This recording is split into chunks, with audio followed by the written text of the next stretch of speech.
రాజధానిలో 5 ఏళ్ల పాటు ఉద్యమాలు చేశారు, నానా ఇబ్బందులు పడ్డారు. 2020న అమ్మవారి గుడికి వెళ్తుంటే ఇక్కడే రాయపూడి పెట్రోల్ బంక్ వద్ద పోలీసులతో కొట్టించారు.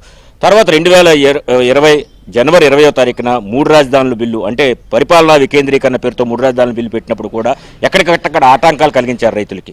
అప్పుడు అది పోలీసు యంత్రాంగంతో ఉక్కుపాదంతో అణిచివేశారు ఉద్యమాన్ని. ఇప్పుడు అమరావతి శాశ్వత రాజధానిగా కాబోతోంది. దీని గురించి ఏం చెప్తారు? కేంద్ర రాష్ట్ర ప్రభుత్వ ప్రయత్నాలను ఎలా మీరు అభిప్రాయపడతారు? జై అమరావతి, జై ఆంధ్రప్రదేశ్. అమరావతి రాజధాని, ఆంధ్రప్రదేశ్ రాజధాని అమరావతి అనే ఈరోజు బిల్లు లోక్సభలో ప్రవేశపెట్టబోతున్నారు. రైతులందరం కూడా చాలా సంతోషంగా ఉన్నాం. రైతులతో పాటు ఆంధ్రప్రదేశ్ రాష్ట్ర ప్రజలు కూడా ఆనందోత్సాహాలు వ్యక్తం చేస్తున్నారు.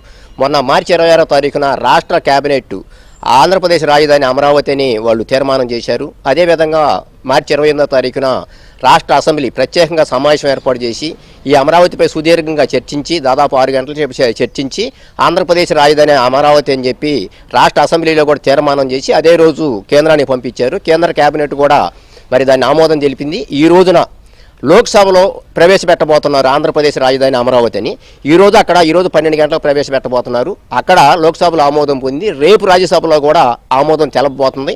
రాజ్యసభలో ఆమోదం పొందిన తర్వాత రాష్ట్రపతి గారికి పంపిస్తారు. రాష్ట్రపతి గారు మరి అక్కడ గెజెట్ నోటిఫికేషను ఏకైక రాజధాని, శాశ్వత రాజధాని ఆంధ్రప్రదేశ్ రాజధాని అమరావతి అని చెప్పి వారు కూడా గెజెట్ నోటిఫికేషన్ ఇవ్వబోతున్నారు.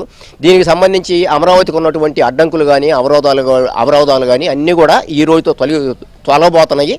దీనికి రైతులందరూ కూడా హర్షం వ్యక్తం చేస్తున్నారు. ఇటు రాష్ట్ర ప్రభుత్వానికి కానీ, నారా చంద్రబాబు నాయుడు గారికి కానీ, కేంద్ర ప్రభుత్వానికి, నరేంద్ర మోడీ గారికి రైతులందరూ కూడా మరి కృతజ్ఞతలు, ధన్యవాదాలు తెలియజేస్తున్నాము. గతంలో మరి ఎన్నో ఇబ్బందులు పడ్డాము. మరి ఆ రోజున అమ్మవారి గుడికి వెళ్తుంటే కూడా ముడుపులు తీసుకుని అమ్మవారి గుడికి వెళ్తుంటే రైతుల మీద, మహిళల మీద ఈ వైసీపీ ప్రభుత్వం పోలీసుల చేత విచక్షణారహితంగా దాడులు చేసి, దౌర్జన్యం చేసి, దమనకాండ చేసి, మహిళలను కూడా చూడకుండా, చిన్నపిల్లలను చూడకుండా, వృద్ధులను కూడా చూడకుండా వాళ్ళ మీద లాఠీ చార్జీ చేసి జైల్లో పెట్టినటువంటి పరిస్థితి. ఆ తర్వాత మరి అసెంబ్లీ మొట్టటి రోజు కూడా మరి రైతులందరూ కూడా విచక్షణారహితంగా కొట్టి వాళ్ళ మీద కూడా కేసులు పెట్టి ఇబ్బందులు పాలు చేసినటువంటి జగన్మోహన్ రెడ్డి ప్రభుత్వం మరి ఈ రోజు లోక్సభలో మరి మొన్న శాసనసభలో అయితే వాళ్ళు రాలేదు. వాళ్ళు ఆమోదం తెలిపే తీర్మానంలో వాళ్ళు చర్చలో పాల్గొనలేదు. ఈ రోజు వాళ్ళు ఆ రోజు 3 రాజధానుల పేరుతోటి ఎన్నికలకు వెళ్ళారు. 11 సీట్లే వచ్చినాయి.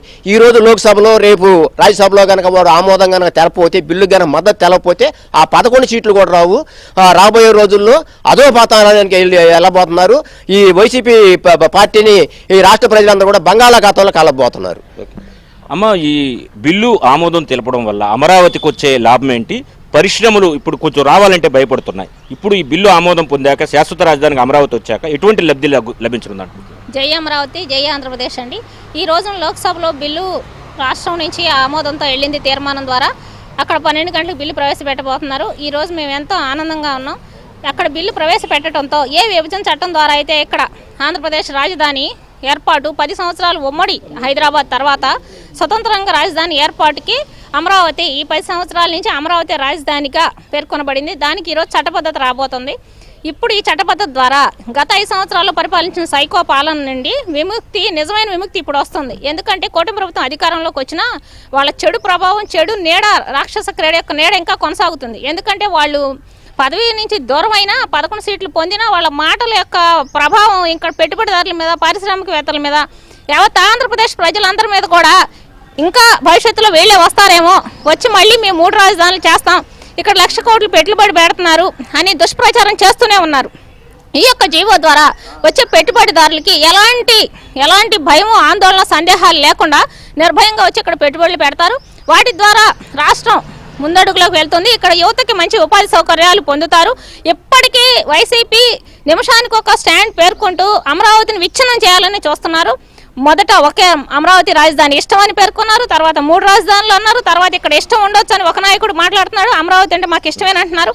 ఈ విధంగా పేర్కొంటూ పోతే వాళ్ళకి ఇక పుట్టగతులు ఉండబోవు. అమ్మ, ఫైనల్గా చెప్పండి, ఏం చెప్తారు అమరావతి రైతులకు? ఇది ఎంతవరకు లబ్ధి చేకూరుస్తుంది?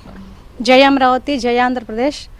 మన ఆంధ్రుల శాశ్వత ఏకైక రాజధాని అమరావతి అని గర్వంగా తలెత్తుకుని చెప్పుకునే వ్యవధి ఇంకో కొన్ని గంటలు మాత్రమే ఉంది. ఎందుకంటే ఇది ఆల్రెడీ ఇప్పుడు లోక్సభలో ప్రవేశపెట్టనున్నారు. ఆల్రెడీ ఇక్కడ రాష్ట్ర ప్రభుత్వం తీర్మానం చేసి పంపించినందుకు ముందుగా కూటమి ప్రభుత్వానికి ధన్యవాదాలు తెలియజేసుకుంటూ, అలాగే దీన్ని లోక్సభలో ప్రవేశపెడుతున్నందుకు గాను కేంద్ర ప్రభుత్వానికి కూడా ధన్యవాదాలు తెలియజేసుకుంటున్నాము. ఓకే, మొత్తం మీద తీసుకుంటే కనుక రాజధాని అమరావతిని శాశ్వతత్వం కల్పిస్తూ ఈరోజు లోక్సభలోను రాజ్యసభలోను తర్వాత రాష్ట్రపతి ఆమోదం పొందబోతున్నటువంటి చట్ట రూపంలోకి రాబోతున్న బిల్లుకు సంబంధించి రైతులందరూ కూడా హర్షం వ్యక్తం చేస్తున్నారు. ఇదే కనుక జరిగితే అమరావతిలో వచ్చే పెట్టుబడులదారులు ఎలాంటి భయాందోళనలకు గురి కాకుండా వస్తారు, రైతుల్లో కూడా ఒక భరోసా లభిస్తుంది.